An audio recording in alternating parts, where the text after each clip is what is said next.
ability to incorporate all of these ingredients into his presentation is very uncanny, but successful in hitting home with his audience. He's conducted and facilitated successful seminars and workshops with Juvenile Welfare Board, Lockheed Martin, Goodwill Suncoast Industries, Hillsborough County Schools Title I program, Polk County Opportunity Council Incorporated, Northwest Career Center, the Gentry McDonald Corporation, Urban Leadership Institute, and the Mayor's Office of Children, Youth, and Families. He's an active board member of Tampa's 100 Black Men, Sickle Cell Board of Tampa, the Coalition, Dave Brown Prison Ministries, Toastmasters International, and the Entertainment Business Company. He received a degree in marketing management from Tampa College in Tampa, Florida, and he is the guru, well-trained in knowledge in many areas, and as he speaks and motivates. So if you all can join me in welcoming Mr. Howard Jr.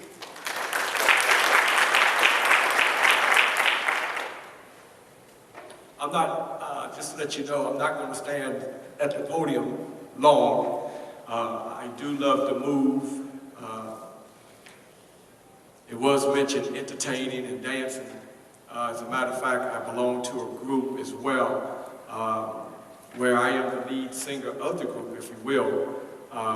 We do a lot of Temptations songs and what have you. I see some heads nodding forward, so you're familiar. As a matter of fact, some of you all, or most of you all, look like you're too young to remember the song Cloud 9. As a matter of fact, I was 13 years old and I was in reformatory school at the time in upstate New York when we were going to breakfast that morning. And all of a sudden I hear this, dun dun dun dun dun dun dun dun, ooh, dun dun dun. And I'm like, wow, who's that?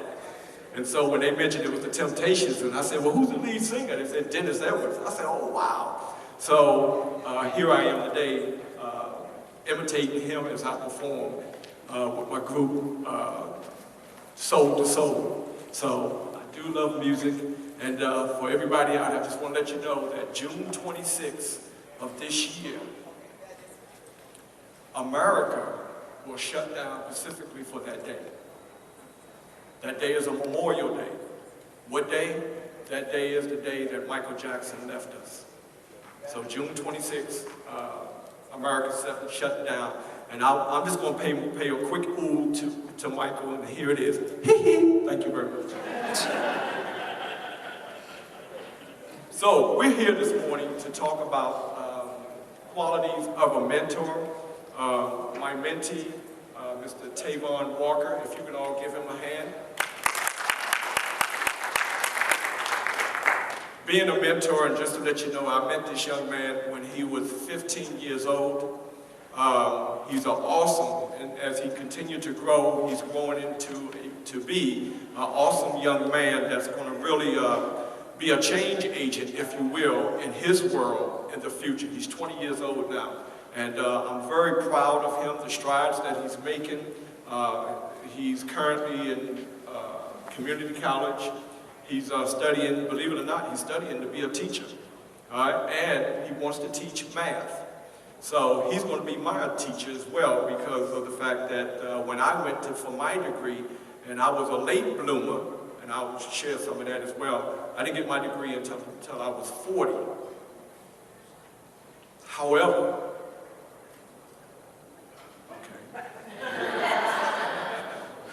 I was like, either my man over here, he said showtime, or it was like, Mr. Dowridge, we need you to make an exit.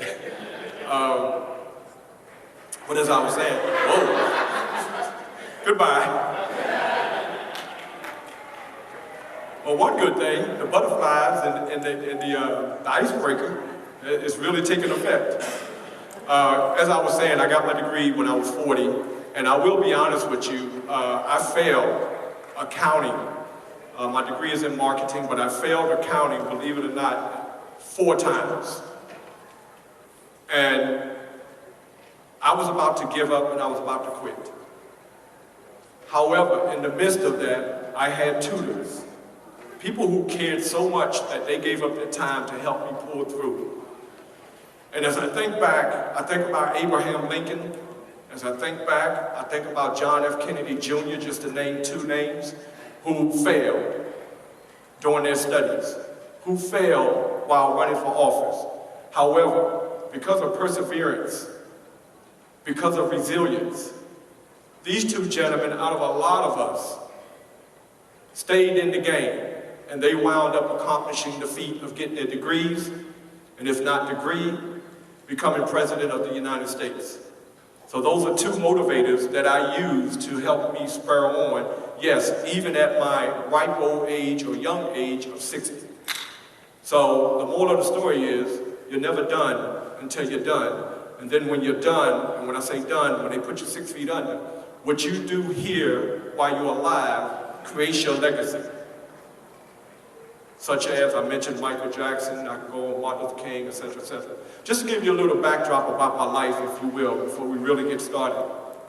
I arrived from Baltimore, Maryland. My biological mother's name is Elizabeth Taylor. No, not that Taylor, because if it was, my dad would have been Richard Burton for sure. My dad, Donald L. Doward Sr., unfortunately was incarcerated at the age of 19, 20 years old, and my mother, she was downtown Baltimore with my siblings. And unfortunately, a young man came to my mother, introduced himself, and one thing led to another, which meant that my mother, I'm just telling you the truth, she left my sisters and myself on a street corner. I wound up going through 5 different foster homes. My 4th foster home, unfortunately, I was made to eat Alpo dog food for 9 straight months. I was forbidden to eat human food. I was a victim of mental, physical, verbal, and sexual abuse.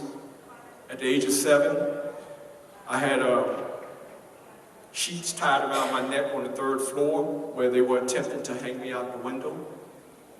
The harsh stories go on and on. My biological father came and got me out of the foster home in 1968 at the age of 12, took me to New York, South Bronx. From 68 to 74, he physically abused me. I stand here with knife wounds, and I could just say, just to sum it up, Kuta Kinte don't have anything on me. I became a gangbanger. As a matter of fact, I rose in that gang as the vice president of the 17th Division. My name back then was Junebug, and I was out for vengeance. It didn't matter who you were, what your status was, my aim was to come at you. Unfortunately, on April the 26th, 1974, I was brutally stabbed, which resulted in me being in a coma for 3 weeks. After that, my great-grandmother, anybody here remember Bill Withers' song, Grandma Hands? Okay? Well, my grandmother was a praying grandmother. She was a Pentecostal. And she prayed, and she prayed, and she prayed. And after I got out the hospital, she had me shipped to Tampa, Florida, where I still reside to this day. School, to be honest with you, and as I tell you my young life, I want you to relate that to our young kids today who are lost. When you talk about school, I got left back in the 1st grade, and I will say when I got left back in the 1st grade, it was James Brown's fault. Because when I saw James Brown on the Ed Sullivan show, and I went to school the next day, it was on. And it's still on to the day. I was expelled in the 3rd grade, expelled in the 6th grade, expelled in the 7th grade, expelled in the 8th grade. I didn't get an A on my report card until I got to the 10th grade. I was expelled in the 12th grade, so I dropped out of school. I was a drug dealer. I was alcoholic. I was suicidal. You name it. But look how good God is.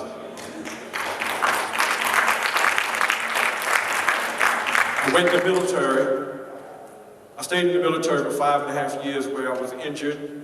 So I left out on a medical. I went to the post office and I became the first African-American black manager of a department at the post office. I stayed there for 11.5 years. In 1996, I retired from the post office and I started my business, which is DLD Enterprises. I'm getting ready to celebrate 21 years of retirement from the post office, and this is my 25th year as a motivational speaker, founder of DLD Enterprises, and thank you. My 14th book is about to come out, which is Motivational Moments. I have copies of my 13th book, which is The Power of Being a Winner. I also have DVDs, if you will. I also travel the country playing Frederick Douglass. And to be honest with you, some of you all probably say, wow, he do look like Frederick. Yes. So I've been playing Frederick Douglass since 2009, and people ask me, how did I start? Believe it or not, I woke up one morning brushing my teeth. 3 times I heard Frederick Douglass, I moved on it. Ladies and gentlemen, you got a first mind, you got a second mind, you got a third mind. Scratch out that third mind, delete the second mind, act on the first mind. God gave you the first mind for a reason. All right, so from 2009 to this day, and I have a couple of presentations coming up of Frederick Douglass. I do love this man. He's really inspired my life. He's matured my life, and he's given me a whole different outlook on life. I also do that. I have a museum. It's called the DLD Traveling Black History Museum, which I started that in 2010. I pack it up in my truck, and wherever you wish me to come, I come, and I set up a museum. I can fill up this whole room here and just have it in my Jeep Liberty. People say, how you get all that in there? Thanks to the U.S. Army, okay? I do that as well. I teach on Dr. King. So I'm really getting the opportunity of living my life. I'm enjoying every second of it. So ladies and gentlemen, please understand this. Whatever I'm getting ready to tell you about being a mentor, if I don't tell you anything that sticks to your long-term memory, please get this. We all got a death date. We're only 7 minutes and 3/4 away from dying. But whatever you do as you live, make sure that every breath you take, that you're bringing your best.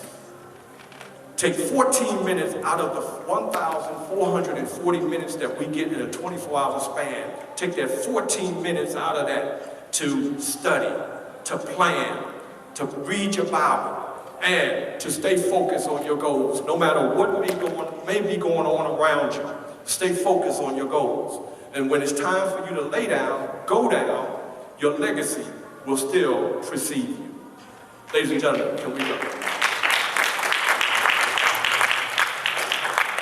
If you will, what we're going to talk about is, of course, the qualities of being a mentor. As it says right here, never underestimate the power of giving. It shines like a beacon throughout humanity. There's been many who have come, left, and there's many that are still here that are giving. They're giving out of their heart. It's not always, ladies and gentlemen, about a paycheck. When we're talking about working with our children, we got big issues going on, especially in our neighborhood, with our young brothers. They are quick off the head. I was telling someone the other day that back in the days when I used to play ball, anybody play ball? Anybody play basketball? All right? As a matter of fact, this one young brother, he's like 6'7".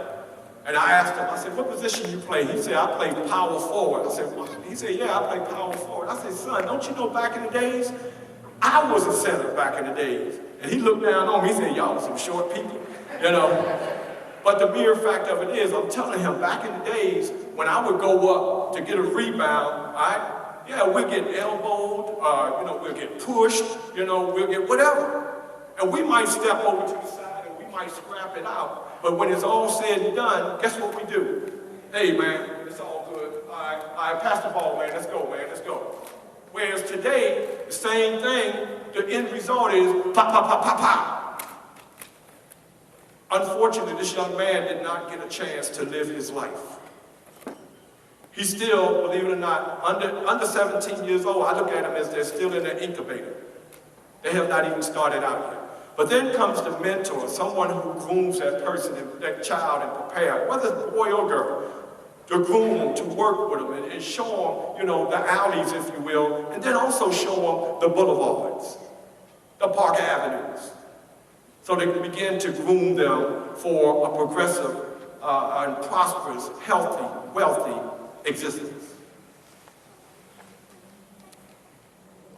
To ensure that all youth, key word there, ladies and gentlemen, youth, receive the most caring and understanding mentor possible.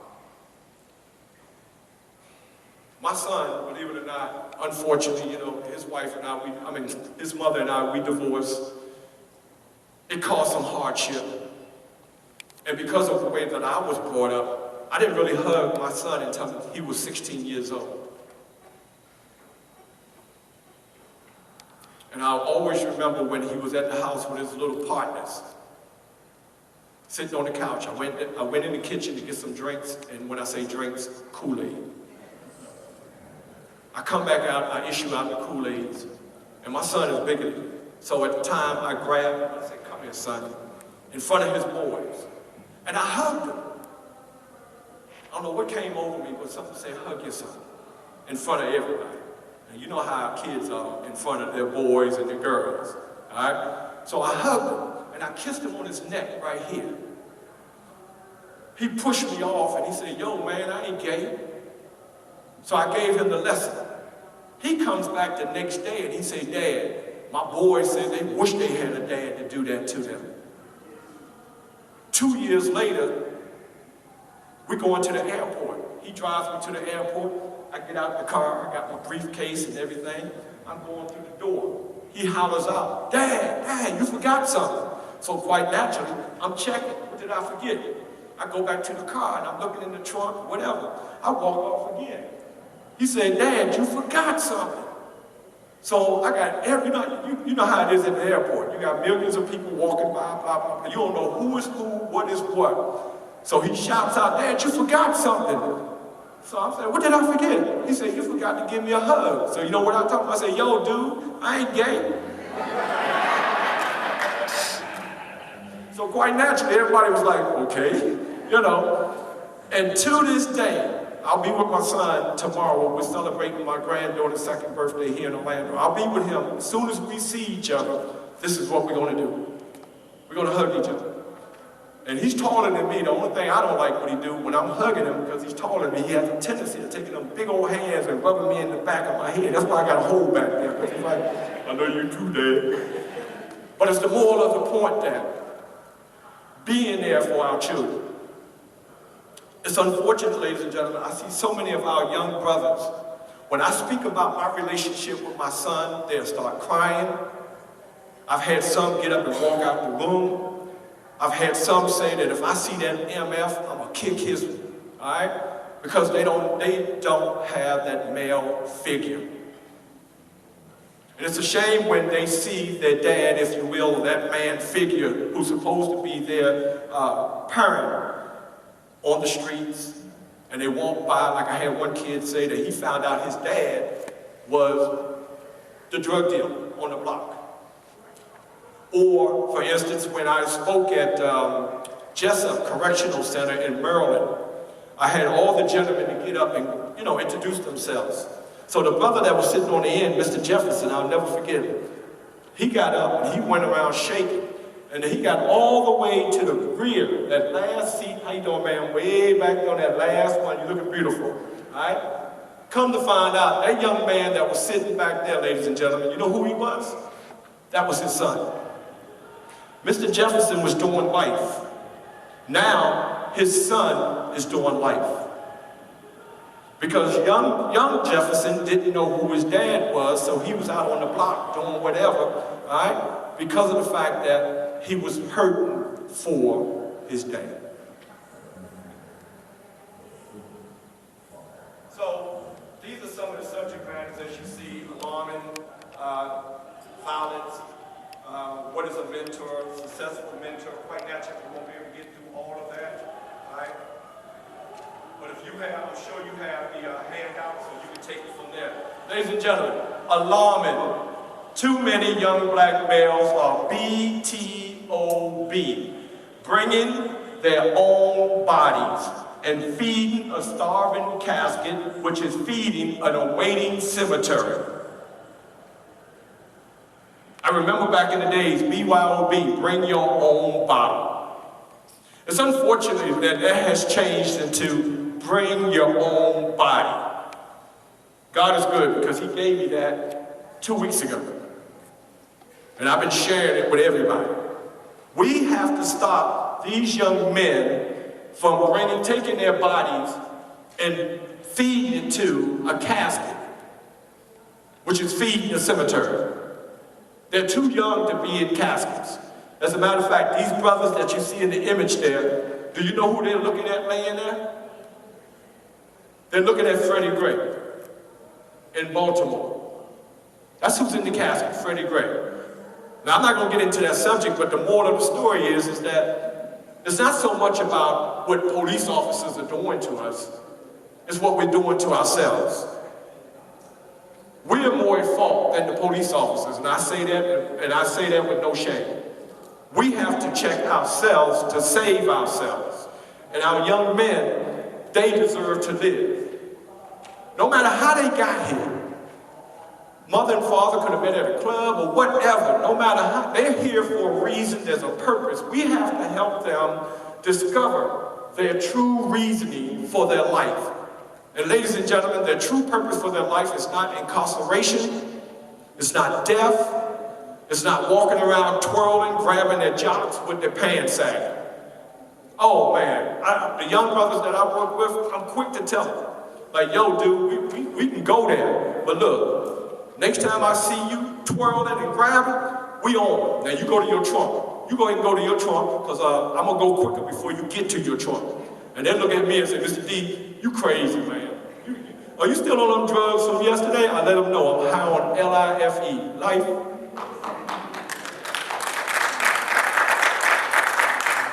As a matter of fact, I got that from, believe it or not, Nicki Minaj and Drake. I don't know if you remember that video, how life, if I could have this moment for life. Oh man, when I saw that, boy, I said, oh, I like that. I just took it and I said, oh snap. Oh, what you got in there? Life. Sightings. Our youth saved is our future saved. I put up on Facebook the other day, there were two images, one on the top and one on the bottom, of maybe about 15 young African-American men who had just got their degrees. The caption says, I bet you the news media will not catch this. And these young brothers are standing there, all right, proudly, and they still got their cap and gowns on. See, that's the kind of stuff that need to be shown. Our young brothers on the streets, our young sisters on the streets, those youngers that are coming up, to let them know, hey, you can do this. This can be you. But you got to put in the work. You got to grind. You see what I'm saying? And like that other song, you know, you need to cut it. Well, you need to cut it clowning, wasting your life. But you need to spread a little more of being progressive, getting your education, being obedient. That's what you need to do. That's why they need mentors. That's why they need us to help them get that all-in package right. Okay? Is everybody still with me? Only 5%, ladies and gentlemen. Just 5%. I'm going to go back, since I am an entertainer and I love music, I'm going to go back. I got 5 on it. How many of y'all remember that? All right? Look at my sister. She's like, oh, I remember that. I got 5 on it. 5%. That's all it takes. Mentoring for the 5% who are sincere about making an affirmative difference in the life of a child. Ladies and gentlemen, as it says on the bottom, the last line, are you that person? Are you that person that is willing to give up your personal self to go out and help somebody else? My good friend, Bernice King. Anybody know who Bernice is? Okay? Baby girl, that's what they used to call her. And for the young ones in here, if you look at the picture of the one and only Miss Coretta Scott King at Dr. King's homegoing, you'll see that beautiful little girl with the white dress on, laying on her lap. That's Bernice. Well, I had the great pleasure of meeting Miss Bernice King back in 1999. Not only that, I've been to her home. We've had great discussions. One thing I still remember from one of those discussions is, you have to be brave enough to put you on a shelf if you want to step out and help anybody else.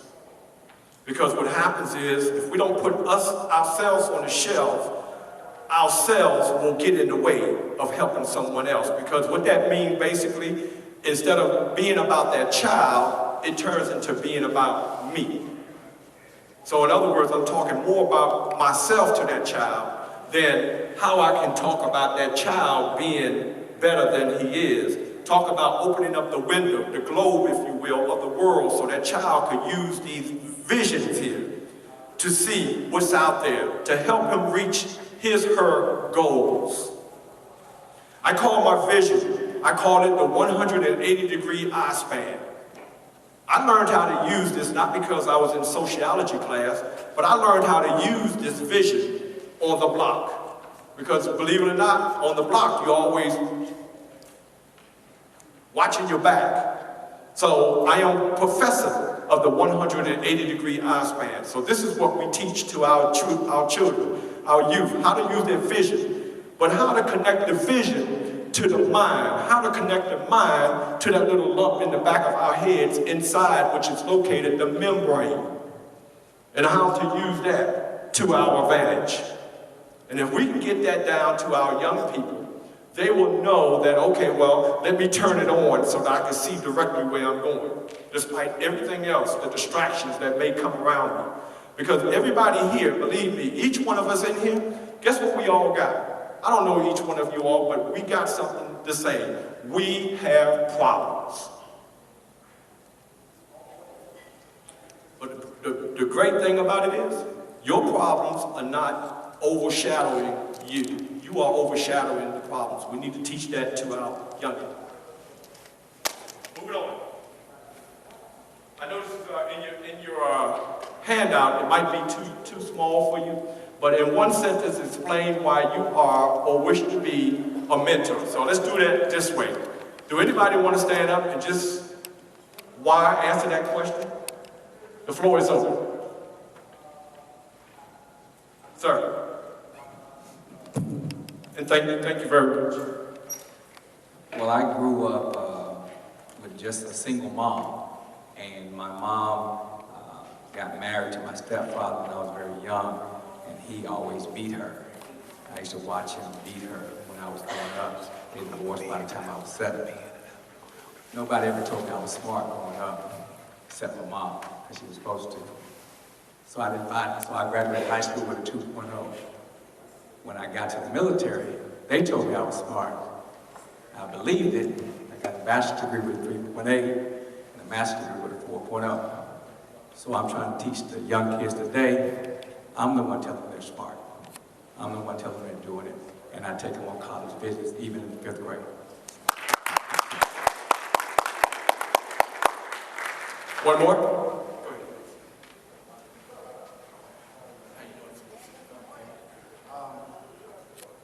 I work for the Florida Department of Correction. I'm a warden. I work at Liberty CI. And I'm ashamed to say this because I'm one of 6 white wardens in the Florida Department of Correction. I don't apologize for saying it, but it's a shame. I get phone calls every Monday morning. Parents talking to me, wives, and they say, Mr. Johnson, my husband, my boyfriend, my child, said you actually come down and talk to him. I grew up in a town called Century, Florida. My mom raised me and 3 other sisters and brothers. My sister, she's a college professor, she's a pastor, she wrote 2 books. I don't fall into that mindset that a woman can't raise a positive man. I believe it, because I wouldn't be where I'm at. But when I talk to these inmates, the one thing they keep missing is they do not have a male positive figure in their lives. I don't go down there and say, I understand you having a bad day. I come at them just as my uncle came at me. I tell them straight up, if you're not prepared to talk to Mr. Johnson, Step away from Mr. Johnson, because when I come to your bed, your bunk, or your cell, I'm going to tell you the truth. So I come here today to try to get better information, because I'm going to take it back to my prison, take it back to my community. I'm not going to solve it all by myself, but I think it's enough positive black males that we got to step out there even further. What I have a hard time trying to get a lot of black males to come into the prison. We can talk about how bad it is, but when you step inside for free, are you willing to do that? I work from 5 a.m. in the morning to 7 o'clock at night. My schedule is 8 to 5. But I go down there and try, because I know I'm that one guy a lot of these guys won't talk to. And they wonder why some of these prisons stay kind of small. And y'all laughed when you said that about stepping back. Because I've been defending my shortness for 47 years. I'm going to be short. Say what you want to. But I can hit you in the spirit that can make you get down to my level. So I laughed when you said that. They say the same thing. They said, Jay, man, why are you so slick now? And I had to be. I also was a good track runner when I was a kid, too. But I say this, I'm getting a lot from this. I'm inspired. You know, and I appreciate it. So, before you go back to your seat, let us go on record, okay? Let's talk after. Let's see how we can make it happen that DLD can make an appearance there. No doubt, all right? Anybody else? Ma'am? I'll tell you what. Since, ladies and gentlemen, since I am a gentleman, I'm going to come to you. Check the walk out, y'all.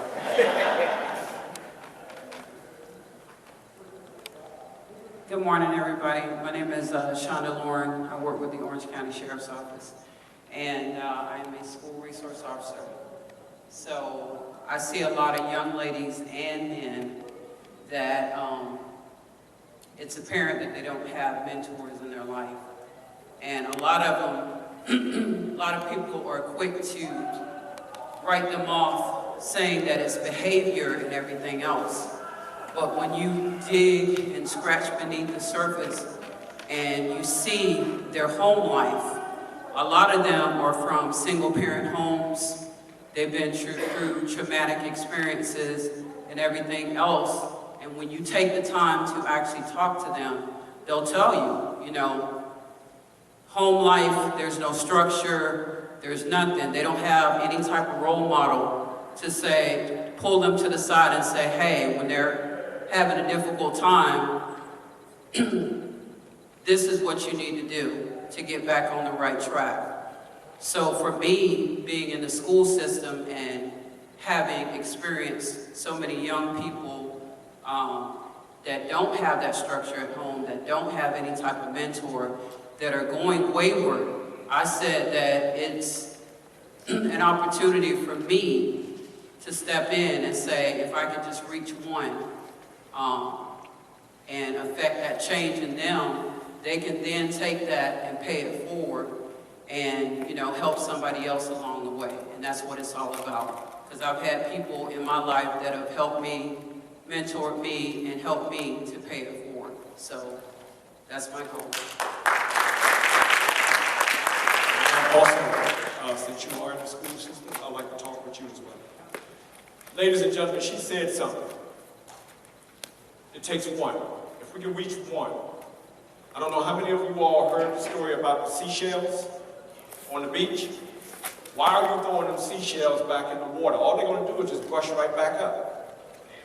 Well, just that one. Just that one. And I'm proud to say, and yes, like Mr. Ford would say, I'm going to pat myself on the back. Just that one. He disappeared on me. But just that one. That's all it takes. And you'll never know just that one who is being affected by that one. Generations are being affected. And how many of you all know about the curse? The generational curse. I was telling my kids the other day, I said, you know, there's echelons. You have the lower echelon, you have the next one up, the next one up, the next one up. Matter of fact, the comedian Chris Rock, he was on the Tonight Show.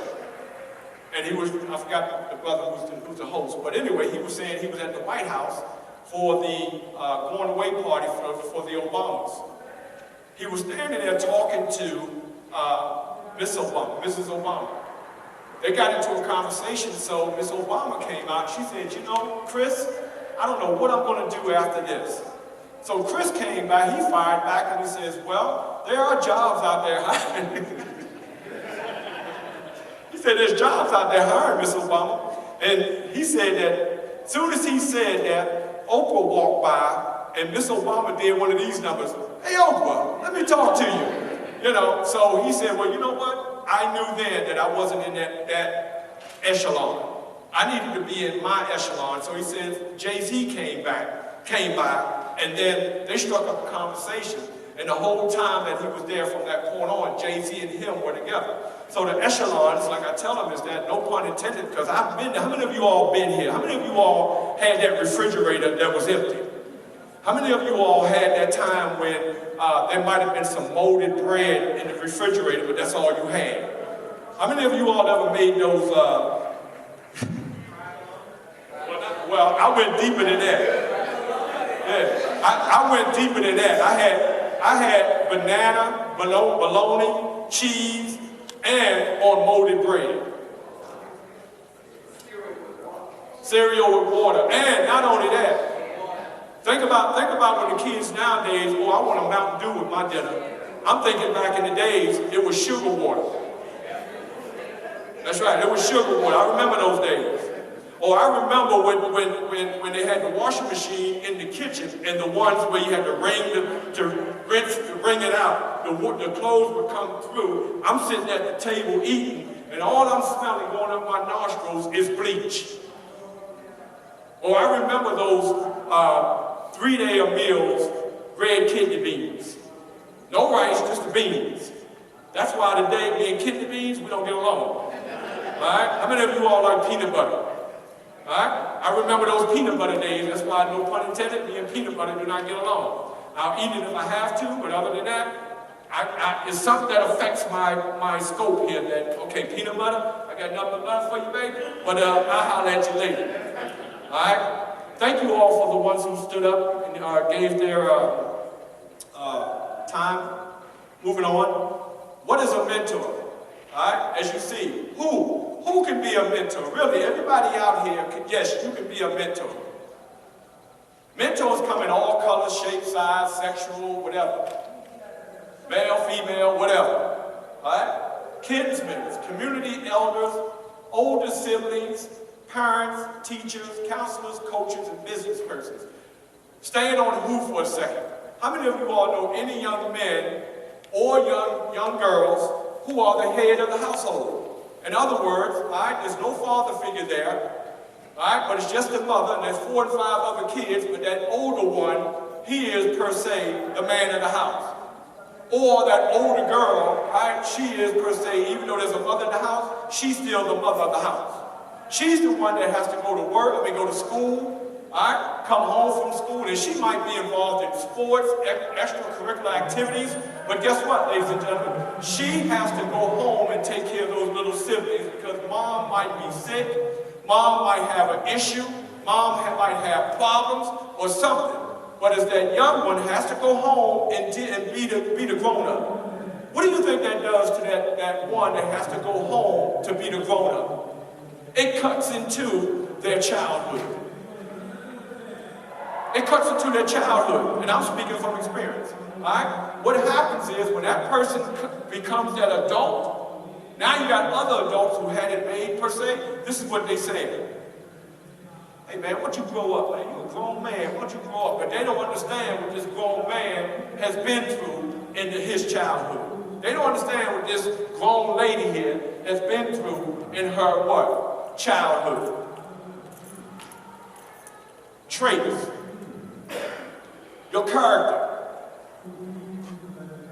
August 28th, 1963, 280,000 people gathered on the mall, not in the mall, on the mall in Washington, D.C. to hear one man speak.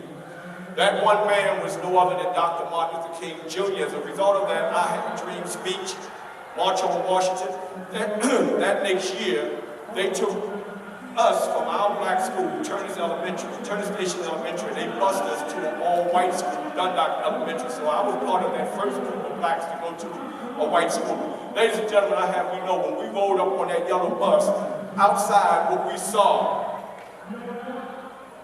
signs, go back home, we don't want you. National Guard coming on the bus to guide us in too. But the moral of the story is, character. Judge me not by my character, but the content of my what? Well, I might have said it backwards, but thank you. All right? But the character plays a role because that young person is looking at you.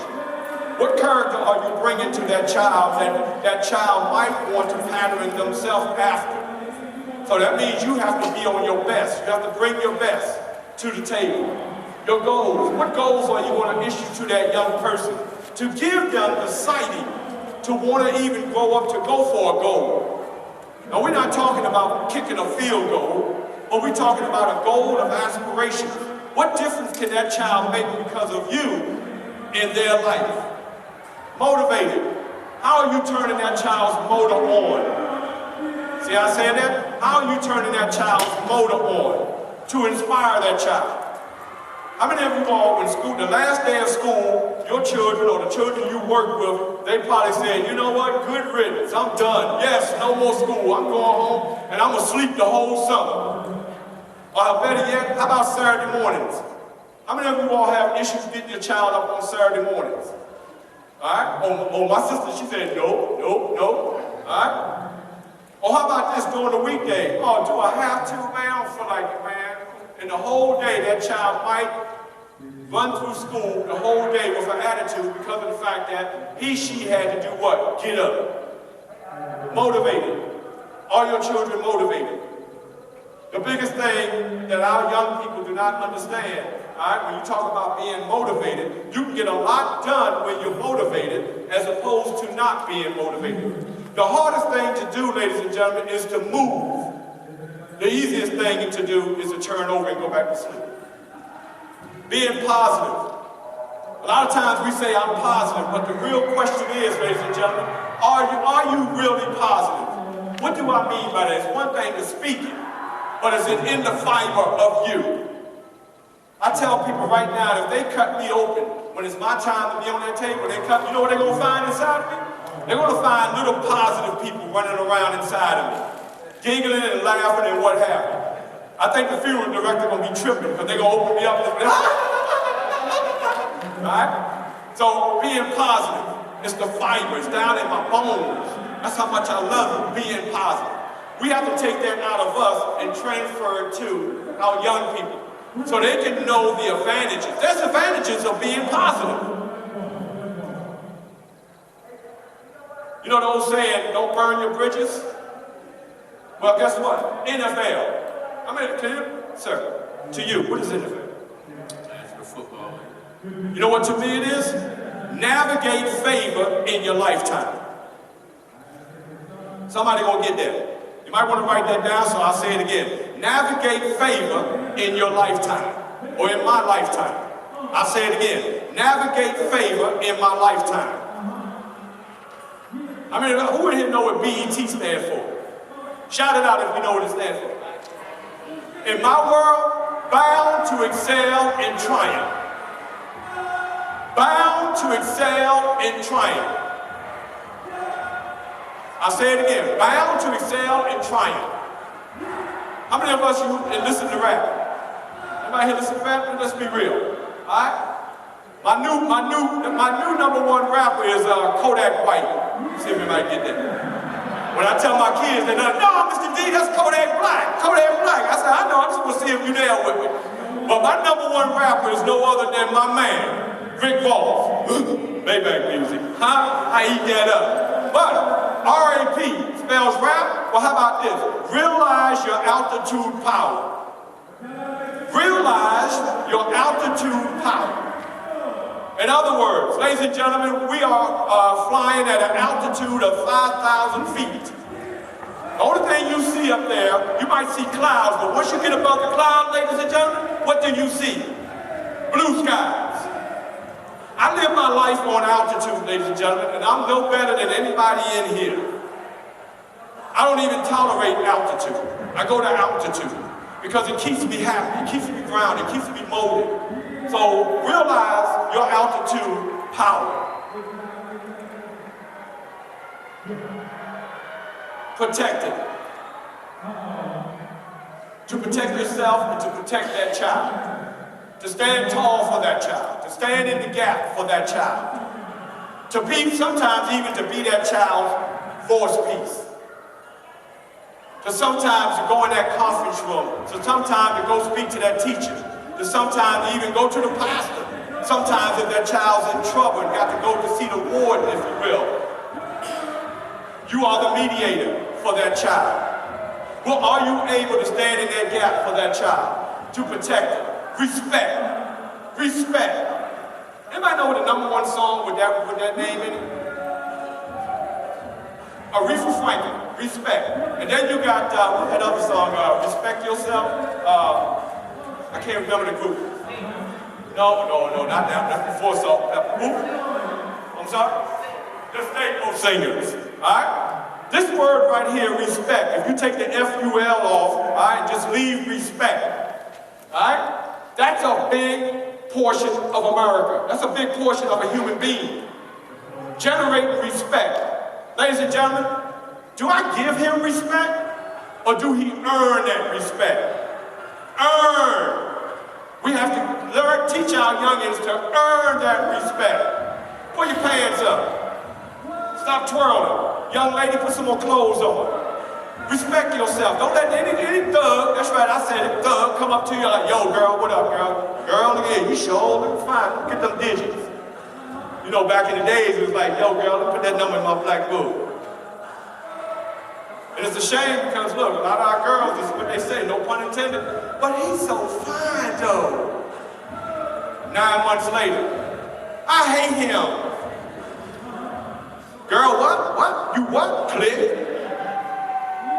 Let's keep it real, all right? Self-confidence. One thing, anybody been in the military? I recall back to those days when I was in basic training. Ain't no sense in looking down, ain't no discharge on the ground. And trust me, from that time to here I am now, ladies and gentlemen, my walk. Now back then I had a little walk, you know what I mean? But my walk, my chest is out and my head is above ground. Because if I'm looking down, what do I see? I don't see anything. And I love how they say, ain't no discharge on the ground, ain't no money on the ground every now and then. But nowadays, what's on the ground when you talk about money? Because I just picked up one the other day, penny.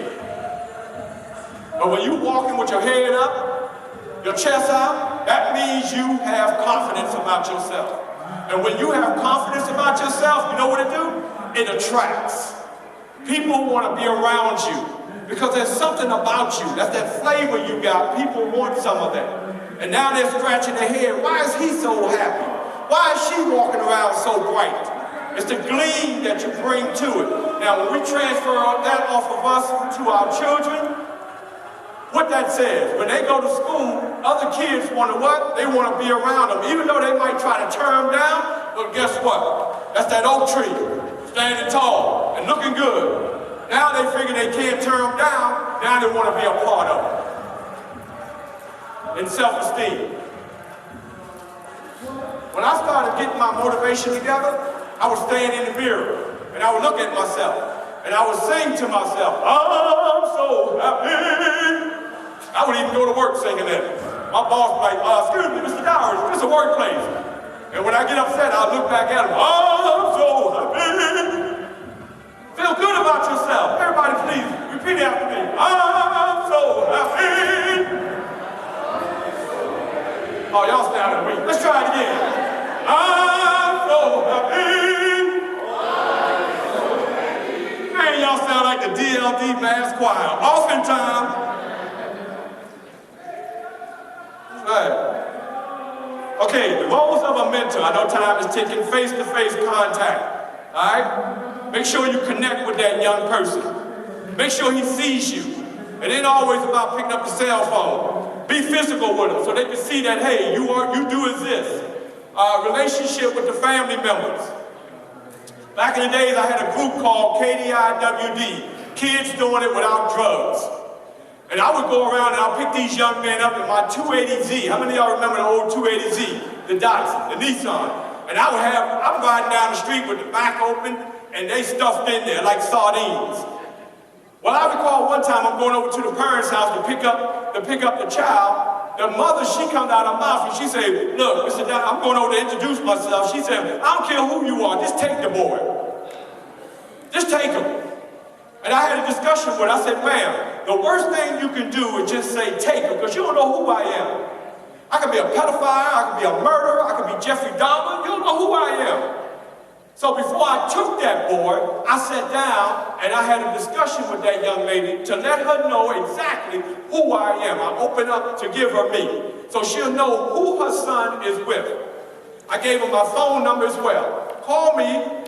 All right, if you think that I'm not back in the time I should be back, stay in touch, all right? Kids need that. Exchange phone numbers, all right? Supportive of mentees' activities, positive activities. Go to the kids' sporting events. If the kid have a spelling bee, be there.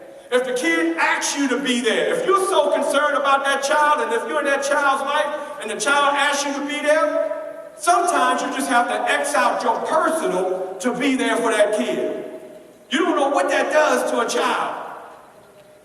You don't know what it does, what it sparks inside that child. My son played for Durant. I'm way in California. Dad, you coming to my game? I'm going to try to make it, son. The third quarter. Offense. As soon as he come up, he looks up in the stand, and I'm going like this. Don't you know that man knocked over everybody and got to that quarterback? And then after he got to the quarterback, he comes up, and then he's like, huh? I think, wait a minute. He damn doing it. Yeah. All right? Okay. Monthly report on meetings. Make sure you share that with the parents or whatever organization you may be working with as a mentor. Take short weekend trips. Example. I'm going to go ahead and say it. This young man told me last night, he said, Mr. D, Don, thank you very much. And when we rolled up, he said, wow, look at this hotel. I said, yo, homeboy, chill out. Don't act like you never been nowhere, but this hotel.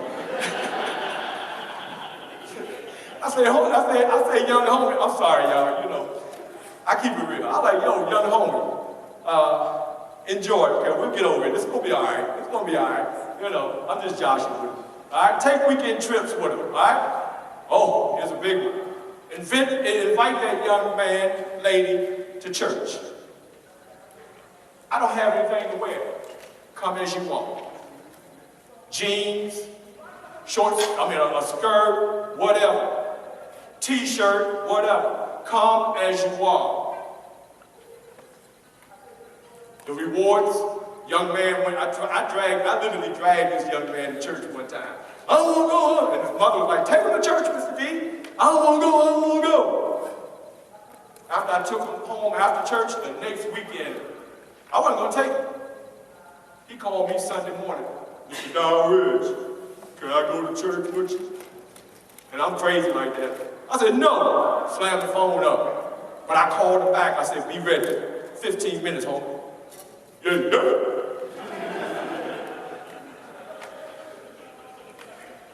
Pardon me, ladies and gentlemen, if I'm not your own speaker, okay? But I love doing what I do. If you're working, how about inviting a mentee to your workplace to see so she can see what you're doing? You never know. It might be that workplace that child says, you know what? Thank you. I just found out my career, what I want to do with my life. Never know. Again, the last one, and be involved in their sporting events. How many of you all got children, mentees that play sports? All right? And if they don't play sports, when they're talking sports, you know the biggest thing right now is the NBA championship. The biggest thing right now is Durant. And what's that other guy playing? What's that other guy that played with the Cavaliers? What's his name? LeBron James. And the biggest thing is that I think last week or a couple of weeks ago, LeBron James, all right, broke Michael Jordan's record. All right? Now, I can spend the rest of this moment here talking about Michael Jordan, LeBron James. To me, Mike is still the man. Because guess what? LeBron got to get those 6. He might have been there 7, but he got to get those 6. All right? Okay, successful mentors. What is? Assist mentee in creating and developing a healthy identity. ID themselves. Healthy identity. Know who they are. Healthy identity. Be able to present themselves. My biggest thing is, sir, can I use you for example, please? Can you come up real quick? My biggest thing when I shake children's hands, young brothers' hands, all right? You my mentor, or you my teacher, all right? Watch this. Shake my hand.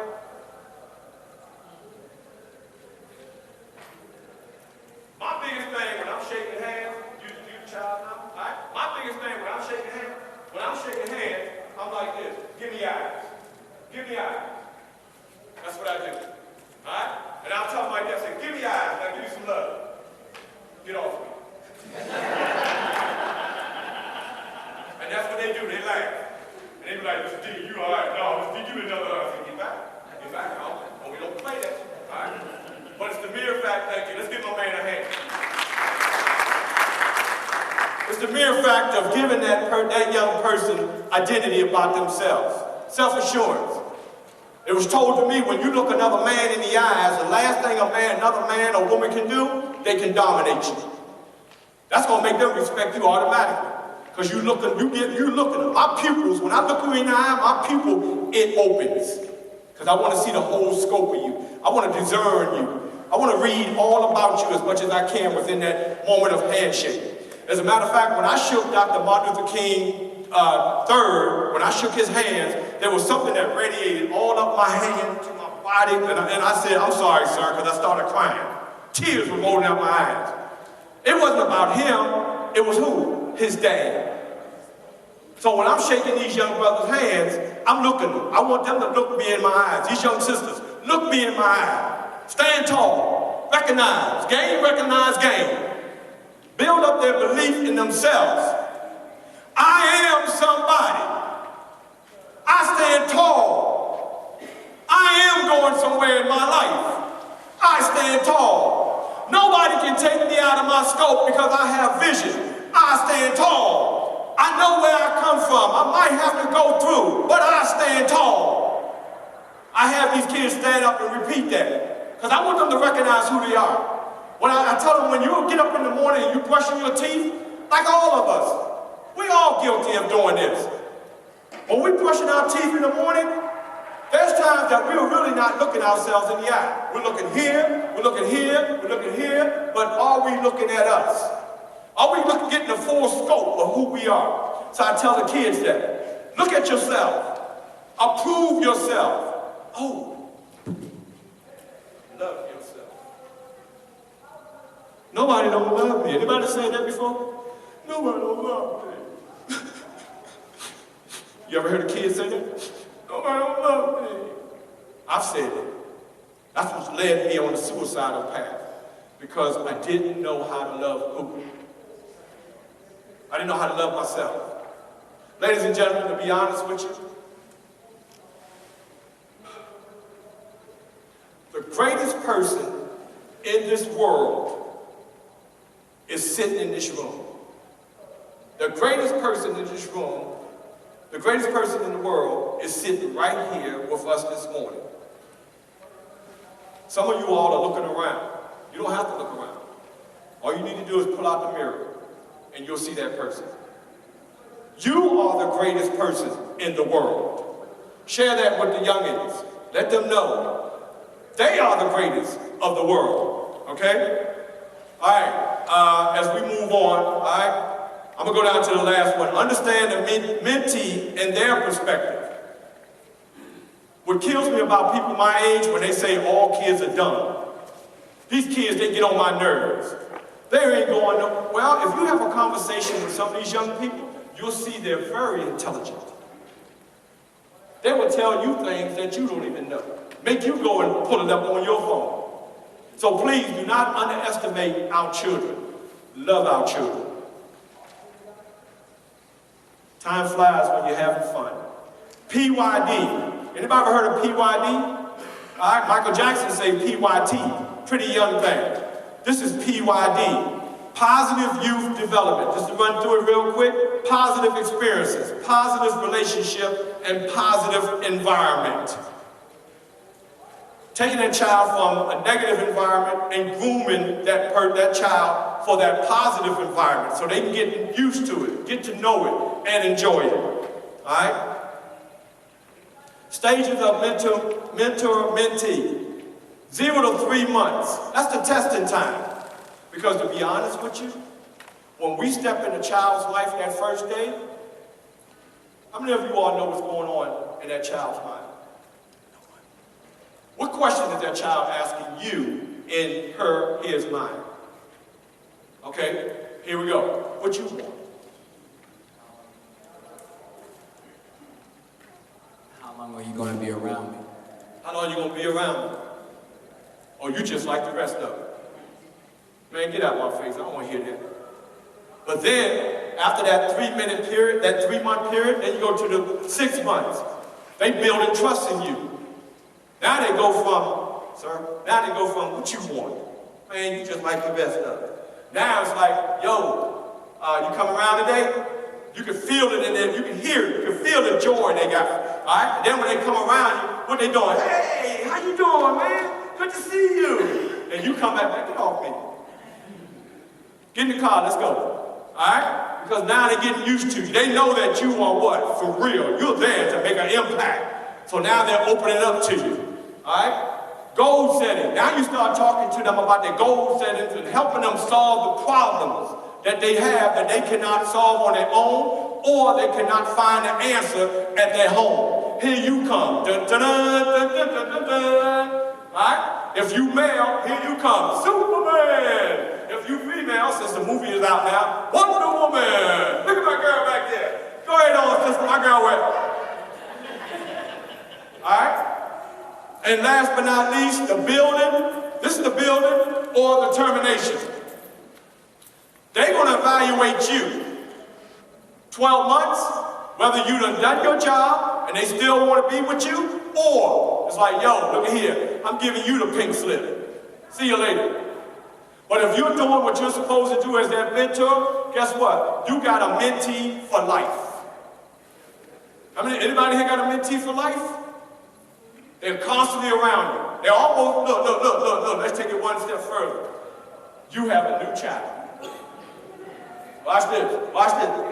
Watch this, I'm gonna go there. Some of y'all are gonna look at me like, did he really go there? All right? I'm like this, I need your social security number, all right? Because I need to buy that new Bentley. Oh, that's right. The teacher told one of the teachers, Mr. Dowridge, you don't play with that. No, don't do that. And the kids, before I even say that, you know that, as soon as I say social security, they telling me, draw. They know before I even get there. And then I let them know, look, I'm 60 years old, all right? I ain't about going to nobody's prison. You feel me? All right? Heck no. You're going to eat your lunch. Look at my man here. Look at my man here. Is he clean or what? Is he clean or what? How many of y'all have little boys or teenage boys, and how many of you all had them dressed for Easter? Man, I saw some pictures, boy. These young brothers, man, they were hooked. Look at my boy, how hooked. Look at it, he's standing there. He know he's what? Self-esteem, confident, motivated. Huh? That's my new motivational speaker right there. All right? Fortify spirituality. Be positive. Discuss character. Discuss altitude. Be a role model. Ask questions. Ask them questions. Have them to ask you questions. Be interactive. You got the receiver and you got the receive. All right? So get that conversation. Check out their mannerisms. If their mannerisms are changing for the positive or is it changing for the negative. Be on top of that kind of stuff. All right? Listen to them. Ladies and gentlemen, they have a voice. They are somebody. And they can, like I said a little earlier, they can teach you something. So, listen to them. Be attentive. Like they told me back in the days, when you're listening, scoot up in your chair, lean forward, turn that eardrum up a little louder, so you can be able to take in, and not only that, disseminate it back to them. Because when you can disseminate what they tell you, guess what they know? They know you're listening. How many of you all have had a child tell you, oh, you ain't even listening to me? But when you can disseminate what they just fed you, and you can give it back to them, oh, come on now, give me a high five. Yo, yo, yo, boom, booyah. Make eye contact, which we talked about earlier. You make a mistake, be man or woman, be that adult, be that mature person to do what? Apologize. Apologize. Because guess what? Neither one of us in here will have the name of Jesus Christ. None of us are God, Allah, or whatever other name you might have for him. We're human, so we do what? We make mistakes. There's a commercial I seen that it says, as a foster parent, all right, you're not perfect. So be happy to make mistakes, but be able to be happy to apologize. Okay? And also, be more friendly. Wait a minute, hold up. Because a lot of things that destroy the parent-child relationship is, guess what? I want to be your friend. I don't want to be your parent. I want to be your friend. I don't want to be your parent. That destroys a relationship quick. Because that child, knowing that kind of mind they have, is that, look, Mom, look here. Mom, go sit down, Mom. You ain't telling me nothing. I run this joint. And Mom be like, okay, baby. Okay, baby. I did a seminar one time, and the mother, she got up and gave it a mic. She actually got up and said, well, Mr. Darvish, how can I get my baby to stop burning me with cigarettes? I said, how old is your baby? She said, my baby 15. I said, I'm sorry, ma'am, you should have done that the minute she came out. You should have got that right back then. Now, it's too late. But I'm scared to go home. How many of you all know Michael Jackson? How many of y'all heard of Michael Jackson? Anybody heard of him? How many of y'all know about that dance he do called the moonwalk? Huh? And how many of y'all remember that song he had, Beat It? Beat it, huh? And after I get finished, then I'm backing up off of it. Back that thing up, all right? Stop laughing before y'all get me in trouble. I'm trying to be serious. This is a serious workshop here, all right? Y'all laughing, okay? All right. I might get in trouble. My son, when he got expelled from middle school, big boy too, big boy. Matter of fact, I hit him in the chest. I couldn't let him know that when I hit him in the chest, he sprained my ankle, my wrist. It hurted for like a week. I went and picked him up at middle school, got him in my car. You know what I did? I took him out to Burger King. We went to eat. And we sitting there clowning, having a good time. All right? He's all comfortable with Daddy. From there, I take him to the detention center. I had him talk to the superintendent to talk to him. I left there, we went to the sheriff's office. All right? I had the sheriff's there to talk to him. We went to the police department. I had the police department to talk to him. Then I left, I went and talked to one of my probation officer friends. I had them to talk to him. Then I took him home. And like Richard Pryor said, I want to play. And off came the strap.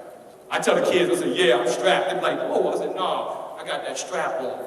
I took that strap off. And homeboy, let me tell you, I never seen that big man move under a bed so quick. He went from, okay, daddy, okay, daddy. Who's the parent, who's the child? And I know we got some people saying, no, you ain't supposed to spank your child. Shh. Say that again, sir. Wait. No. You made a sound. But shh. There you go.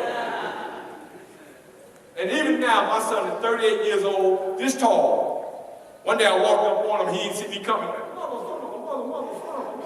No, son, he turned around like, and so, you know what I was saying. And he 38 years old, got more gray hair than me, but it's respect.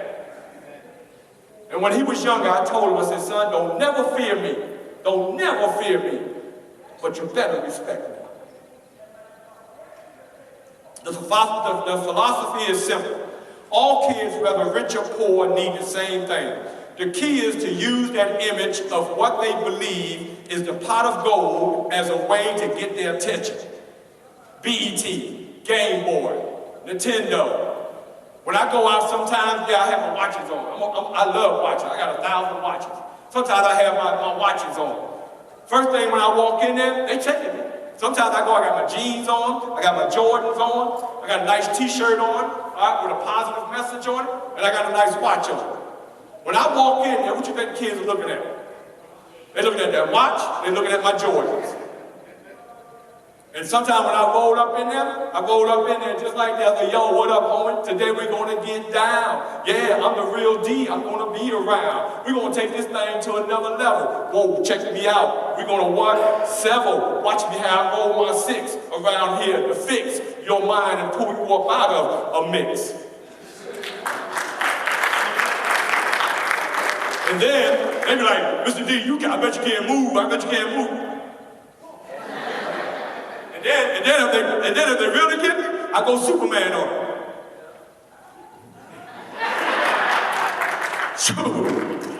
Ladies and gentlemen, James Brown taught me how to dance when I was in the 1st grade. All right? I love dancing. I think they have the old school dance tonight. Watch out for it. The growth model. G, the goal. Mental health prodigy to establish goals, identify and define a measurable outcome of the relationship. The R, reality. I don't know about you all. Reality is, it's a struggle out there. That's real. Forget about that nice car you have. Forget about that nice home you live in, apartment, townhouse. Forget about the money you got in your bank account, your credit cards you have. Ladies and gentlemen, in case you haven't got the latest word, it's a struggle out there. So political correctness, personally, I don't deal with it. You can do what you want to do with it. But I don't deal with political correctness. You see, I can't even say it. I keep it R-E-A-L. And on top of that, these things right here, these are evaluation forms. It's a nice stick here, a nice pile here of what the kids say about Mr. D. I love that man. He keeps it real. I got kids giving me the phone numbers. I've had one kid on there like, Mr. D, my mother's single. Here's her number. She's looking for a nice man. Now just imagine if I fall for that trap. I knew what he was about. All right? But this is proof in the pudding. All right, ladies and gentlemen, make sure what you do with our children is documented. Paper trail. So you can, and believe me, I read each and every one of them. And I can't tell you in the 25 years I've been doing this, I can't tell you how many times I've drove down the street actually crying. Actually crying. I can't tell you how many times I've actually rolled down the street and I've opened my heart and had a deep conversation with my Lord and Savior. Thanking Him for the opportunity to serve like I do. It ain't about me. Oh, you think it's about you, Donald Dowridge. No, it ain't about me. It's about whose life can I touch through the power that He's given me. That's what it's about. And then just the mere fact of walking in Walmart. How many of you ever walked in the store and seen one of your kids? And they come to you and hug you and kiss you or say, you remember me? You remember me? And then you ask them what they doing. What you doing with your life, son? Oh, I'm in college. All right. Matter of fact, I was in Winn-Dixie. And just to let you know, I gave up cigarettes a long time ago. Cancer. I said, well, I'm going to find something else to kill myself with. So I found Oreos and chocolate chips. So I was in the cookie aisle looking for me some Oreos and chocolate chips. But I noticed out the side of my eye, I noticed a young man kept walking back and forth. So quite naturally, guess what I'm doing? See my hand? This is how I got my hand now. I'm ready to go to battle because I don't know if he's going to jack me or what. And all of a sudden, this dude, he come back, he get the audacity to walk right back up on me, tall dude. And he says, are you Mr. Dowridge? I said, yeah, who's asking? He said, you probably don't remember me, but you came to my first grade class at Potter Elementary. This man, 35 years old. And I said, wow. So, I'm like, yo, what up, homie? What's up with you? He just came back from Argentina on a missionary trip.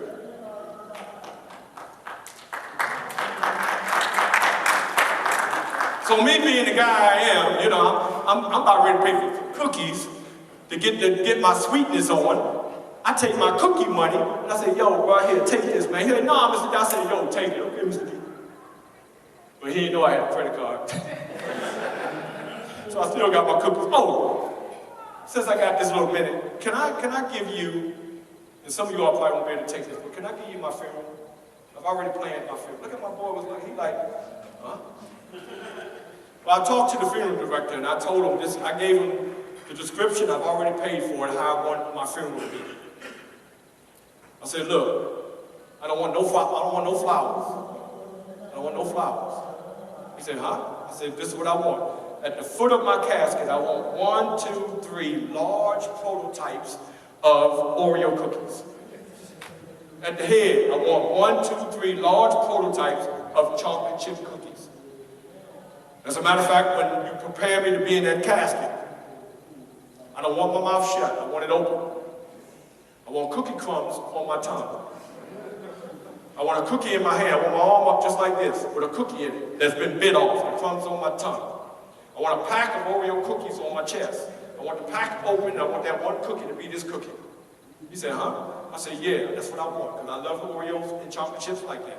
And then I told him, I said, because see, I know somebody will come up and try me. Oh, man. Mr. D, you're going to miss you, man. I love you, man, and I can see it now.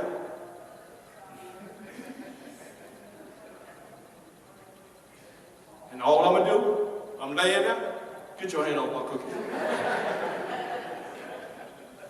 All right, we got to go. Options. How many of y'all, everybody still with me? Does anybody learn anything from me this morning? I love you all and thank you sincerely from my heart. I do. All right? Reality, okay? Check themselves. Options. Let them know that there's many options out there. There's many positive options out there. All right? Though you may live in the hood don't have to be your destination. Though you live in the hood don't have to be your reality. Though you live in the hood does not have to be your last living ground. Elevate and your will. Have willpower. The mentor monitors protege for progress. The protege must persevere through potential setbacks. Everybody say setbacks. How many of you all here can relate to a setback? How many of you all ever almost drowned because of a setback? How many of you all almost gave it up, almost threw the towel in because of a setback? So you know how devastating a setback can be if you allow the setback to overtake you. Ladies and gentlemen, as I said earlier, we all were born for a purpose. That's why we have the word resilient. That's why we have the word perseverance. That's why we have the word tenacity to build strong. Those setbacks are nothing but a what? Setup to your next greatness in your life. Nobody has become greatness without a setback. Napoleon Hill talks about when he was 11 years old and his dad got remarried, and the dad introduced Napoleon and he said, yeah, he's the troublemaker of the house. He's the bad boy of the house. The new mother went to him and she said, you're right, Napoleon, you are the star of this house. What did she just do? She changed the reality of that situation from a negative to a positive. And right to this day, Napoleon Hill died in 1970. His books are still the #1 book behind the Bible. What can you imagine that you can do? How many of you all got a Hewlett-Packard copying machine in your office? Personal copying machine. It all started by these two gentlemen tinkering in a garage in 1930-something. Tinkering. Just imagine how many issues they had with that computer, that copier, before it got to 2017. The Wright brothers. Just imagine how many times they had to, and how many times they said, you know what, forget that thing. But I bet you what, here's a question. How many of you all ever ridden on a plane first class? Next time you ride on the plane, say, right, brothers? Right on. Alexander Graham Bell, every time you go to that phone, the next time you go to that phone, Alexander's calling.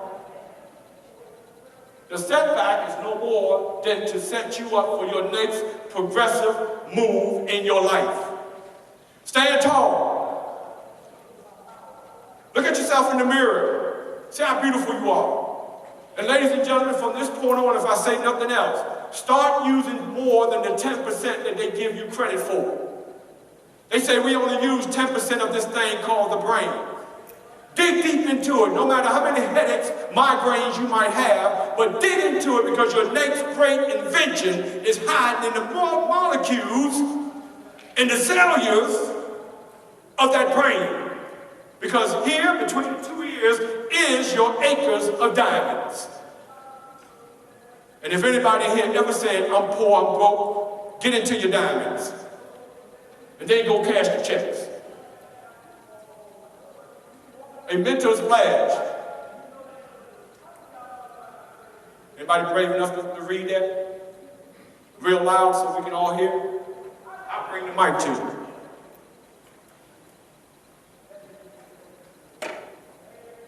Boy, I see my sister, she raised her hand too here. She's sitting on the edge. Y'all can share. Well, who said we can do it together? Okay, well, everybody, let's stand up. Everybody, let's stand up.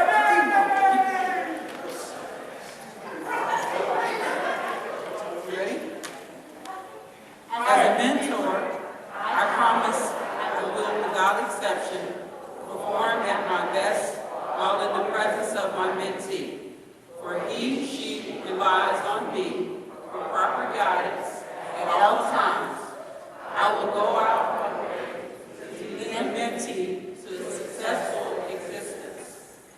Ladies and gentlemen, give yourself a round of applause. Right there. You like what you feel back there. Give somebody a high five. Give somebody a high five. Give somebody a high five. Nobody's off limit. Nobody's off limit. All right. Okay? And give yourself a round of applause. I know we got to get ready to go, so I tell you what, I'm going to do this, because I know lunch is on the way. I know some stomachs are growling. If you want to continue on, or if you want to just call it quit, I'm going to put it like this. The option is yours. What you want to do? All right? So, all right, well, let me do this. How many of you all want to continue? Want to finish it? All right? Okay, well, I got my man, he's screaming, let's finish it. But look, ladies and gentlemen, before you leave, all right, Mr. Tavon Walker, he was walking around with the sign-in sheet. Also, if you will, if you go through your packet, there should be an evaluation sheet, okay, if you can fill that out. Also, I gave my book and my DVDs, I gave it to Mr. Ford, who was the last speaker. But I do have books available here with me for sale. I have DVDs here with me for sale. If you are interested, all right, let me know. I do have them in the back of the room there, okay? And I just want to say I appreciate you all. I love you all right? You have made my day because each and every one of you all, there it is up there. You are a star. Repeat after me. I am a star. All right? You are a life-changing moment within a youth. You as a mentor is a crown jewel. The life you live and the love you give total up to an abundance of blessings that flow freely to your door. Ladies and gentlemen, did you just catch that? Abundance of blessings that flow to your door. How many of you all ever got that check and you wonder where it came from? How many of you all got roses and you wonder where it came from? How many of you all got that call, I love you, and wonder where it came from? How many of you all ever been walking somewhere and somebody just stepped up to you and said, hey, I just want to say thank you, all right? Those are those blessings that flow freely to your door. Yes, it may seem at times that the value is depleted. I've been there. But being resilient allows you to encounter and defeat the nemesis that wish to hamper the precious diamonds that depend on you. You are a diamond. But those young ones are precious diamonds. They are coal. You know, coals come from a diamond mine. They take the coals out and they shine them up. That's what you're doing with our young people. You shining them up, turn them into diamonds. Okay? So Mr. and Mrs. Mentor and Miss Mentor, continue on to guide our youth to the mountaintop of their success. Mentors, you are honored, you are respected, and you are a beacon of hope. And like my man did in the 1968 Olympics, when he won that gold, and he stood up there on the top rung, and this is what he did. I salute you all with that, okay? There it is. On behalf of all our young people, our youth of promise, I, Donald L. Dowers Jr., thank you very much for being such a great mentor, and thank you for caring. Ladies and gentlemen, you are truly appreciated. Give yourself a round,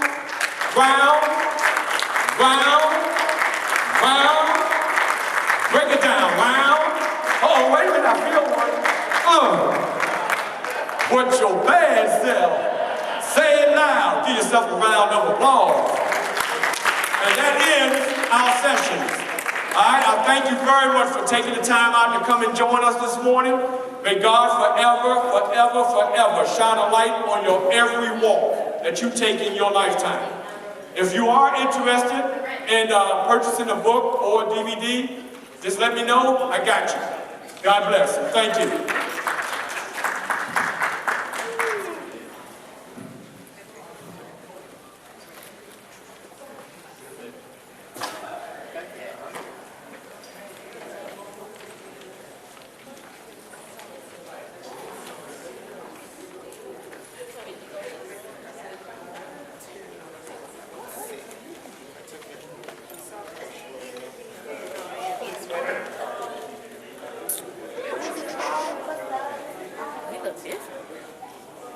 You got a haircut on here.